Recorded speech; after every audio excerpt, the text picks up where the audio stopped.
yun, good day mga master. Meron tayong pasyente ngayon. Ito nga, baba makina na ito dahil nga sa connecting rod niya. Kung mapapansin nyo, ayan o, nahihila ko na siya. Nahihila ko na sa taas baba o. Ayan, sobrang ingay na ito. Hindi man siya umaandar pero pag kinikik, dinig na dinig yung ano niya, yung kalog niya. Ayan o, sobrang laki ng gap o. Pag sira kasi yan, sobrang ingay, parang bakal. So yan mga master o. Grabe yung ano niya, yung kalog ng connecting rod niya.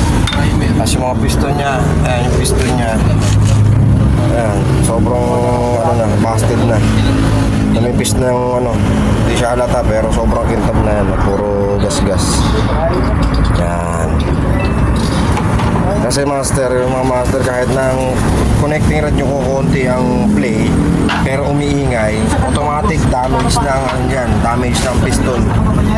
Bibihira yung kakatunog lang pwede siguro pero pagka medyo mga nagamit nyo ng mga isang linggo na maingay, automatic pati block nyo papalitan yan. So ito mga master, galing pa ito ng nabutas. So pinalalamove to dito na hindi na tumatakbo. Ayun na nga. So ito, lahat ng mga dapat palitan, ipapalitan na.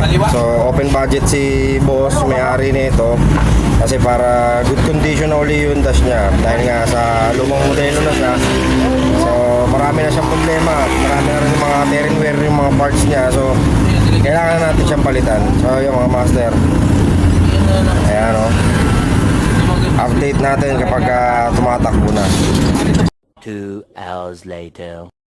Master, ito na po yung after na po nung ginawa natin, ng pagkakabiyak kahapon. Ayan, sobrang tahimik po. Maganda po yung makina niya. Ayan. Maririnig nyo. Halos hindi marinig. Ayan po. Okay na mga master.